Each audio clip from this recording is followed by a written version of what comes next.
बिस्मिल्लाहिर्रहमानिर्रहीम। अस्सलाम वालेकुम दोस्तों, उम्मीद करता हूँ आप बिल्कुल ठीक ठाक होंगे। दोस्तों आज है 9 सितंबर सन 2024 और दिन है पीर का सोमवार का। दोस्तों राय ओमान पुलिस के मुताबिक अल दहरा गवर्नरेट से एक शख्स को गिरफ़्तार किया गया है और उस पर जो इल्ज़ाम है उसने एक सोशल मीडिया एप्लीकेशन के ज़रिए एक लड़की को जो है वो धमकियाँ वगैरह दी और उसके ख़िलाफ़ जो है पैसे बटोरने के लिए, पैसे उससे हासिल करने के लिए जो है उसको ब्लैकमेल किया, धमकियाँ वगैरह दी और उसको पकड़ा गया और जो कानूनी कार्रवाई है उसके ख़िलाफ़ की गई।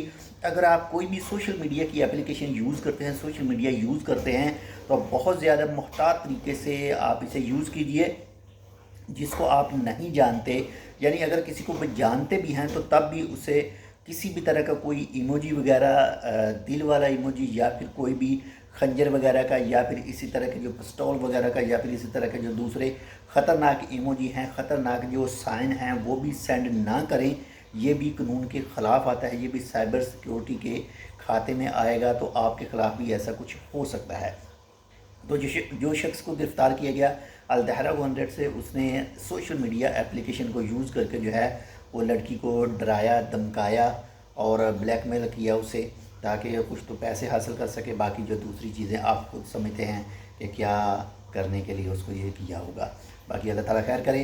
सोशल मीडिया यूज़ करते हैं तो बहुत ही मुहतात तरीके से इस्तेमाल कीजिएगा। मिलते हैं इंशाल्लाह आपसे दूसरी अपडेट के साथ। चैनल सब्सक्राइब नहीं किया टेक विद उर्दू को, तो आप टेक विद उर्दू को सब्सक्राइब कर सकते हैं। वीडियो को अपने दोस्तों के साथ शेयर कर दीजिएगा ताकि उन तक भी ये मालूमात पहुँच सके। मिलते हैं इंशाल्लाह आपसे दूसरी अपडेट के साथ। तब तक के लिए अल्लाह हाफ़िज़।